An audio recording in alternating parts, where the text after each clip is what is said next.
Action. Cut. Lovely. Hi. Welcome to our new blog.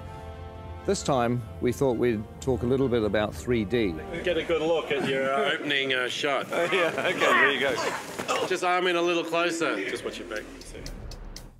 Hi, I'm Angus. Welcome to the world of 3D.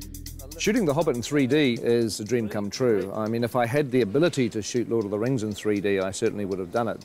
What I actually did on the Lord of the Rings is I had a 3D camera taking 3D photographs. Hopefully, one day, maybe even on 3D Blu-ray, we might be able to actually show you some of the 3D photos from 10 or 12 years ago. It's 3D and I've got reading glasses, it's all good. But now, the reality is that it's not that difficult to shoot in 3D. I love it when a film draws you in and you become part of the experience. And 3D helps immerse you in the film. The essence of our camera system is a camera called the Red Epic. Really, it's this thing that enables us to shoot 3D on The Hobbit. But of course, to shoot 3D, you actually need two cameras. The problem that we have in the cinema world is that the lenses that we use are so large that we cannot get an interocular similar to a human's, which is the separation between your eyes. For us to get the two cameras as close together as possible, they have to shoot into a mirror. We have to use a mirror system, which is a rig that's designed by a company called 3Reality. one's left eye, one's the right eye. One shoots through a mirror, the other one bounces off a mirror, and so the two images are perfectly overlaid. With using two eyes, we can move the cameras apart and also, more importantly, is find a convergence point. For example, see around someone's face, just like you're looking at a friend. The convergence point is the screen plane itself. 3D forms two places, positive space, which is inside the box, what you see behind the person who's standing on the screen, and negative space, which is what you feel comes out into the audience, an arm, a bullet, or whatever you want. And the whole idea with these rigs is you can change the interocular and the convergence as we're shooting. We can see that separation on a 2D screen with a left and a right eye overlay. So we can do this live throughout a shot, changing our 3D effect the whole way through. Roll sound. We're watching the movie in 3D as we make it. Oh, that looks so good. You almost feel like you're in it. A lot of people have an image of 3D being big and cumbersome, and that's true, but we've got a lot of different rigs that we've built for different purposes. It's actually easier in this weird 3D world to have different camera systems for different uses. So this is a camera that we built to go on a crane that can move around and it never comes off the crane. This is the TS5 in a handheld mode. It's our main workhorse camera. It's light, it's small, so it allows Peter to get into very tight, narrow corridors and caves as if he would with a 2D camera. Oh, yes, yes, yes. You know, mobile camera work has always been very important for the films that I've made, and the last thing I wanted to do when we went to 3D was to restrict or change the shooting style. So with the camera doing the help as well, you don't need me to do much.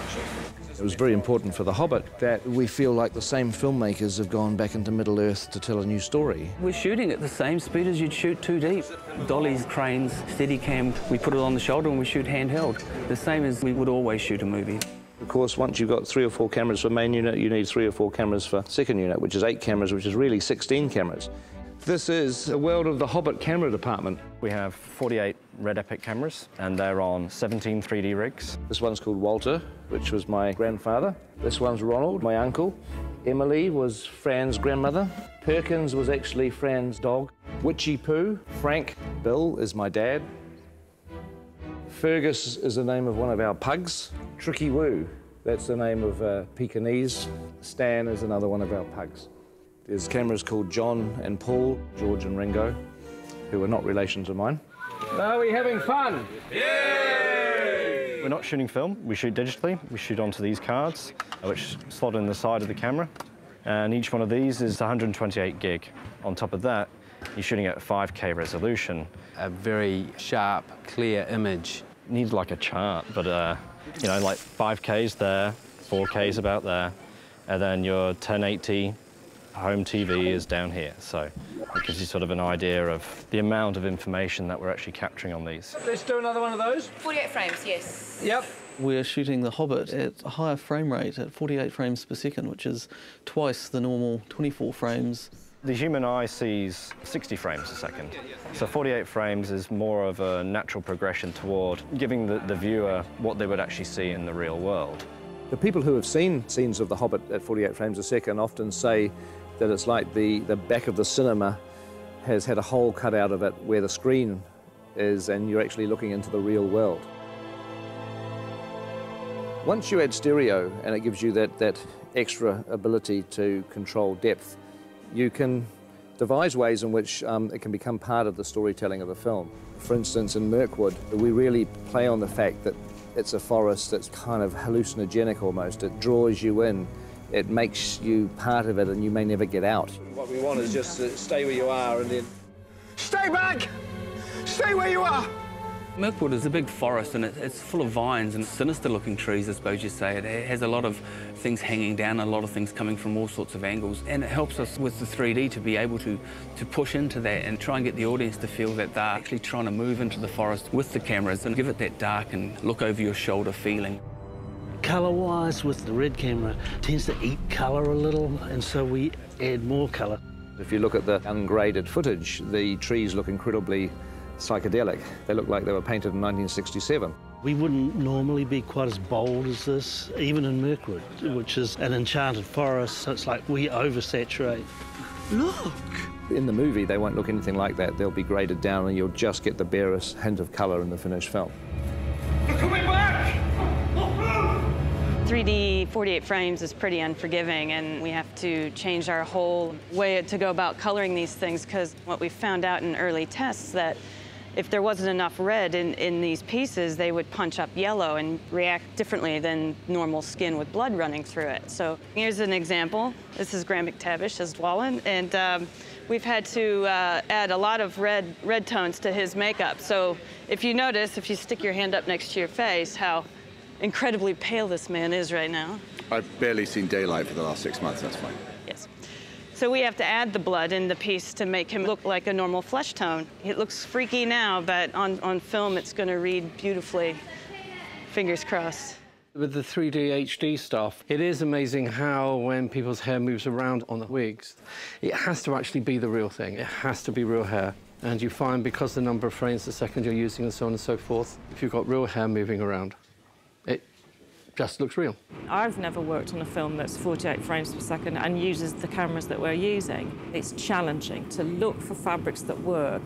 I know full well that a fabric that we bought ages ago for a dressing gown for Bilbo would probably make people feel sick if they saw it on camera. It's got spots on it with a little spot inside it, and it would just be like someone throwing stones at your face, I think. So I've avoided that fabric like the plague. It's in very poor taste!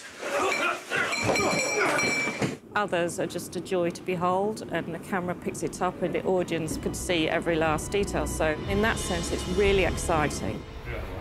This film is really breaking new grounds in many ways as far as the technology of the filming goes. But John and I are still working in our time-honoured methods of pencil and charcoal, composing pictures in 2D. And we thought we'd try and come up with some way of actually incorporating a 3D aspect into the way that we were producing the concept art. That might communicate more clearly to Peter and to the other technicians. So what we're doing is 2 drawings. One is in red, one is in blue, and the 3D glasses have a red lens and a blue lens, one for each eye. Don't go too heavy on it. This is probably the first serious cinema production where the actual concept art has been done in 3D. Rather than sharing just the same office, we're actually sharing basically the same vision. Vision, yeah. There's been a bit of a tendency for me to take on the blue, and obviously, you know, sitting on the right-hand side of the picture, it's easier to actually get your head around the left side. It doesn't make sense when you try and explain it like that. It's a huge help for Peter because we're actually proposing the full depths. I mean, it means Peter has to wear glasses when he looks at our art, but... Yeah. My God, coming at you, look at that. Whoa! If you happen to have a pair of glasses like these at home, you should be able to see the artwork in 3D. You look great. Very three-dimensional.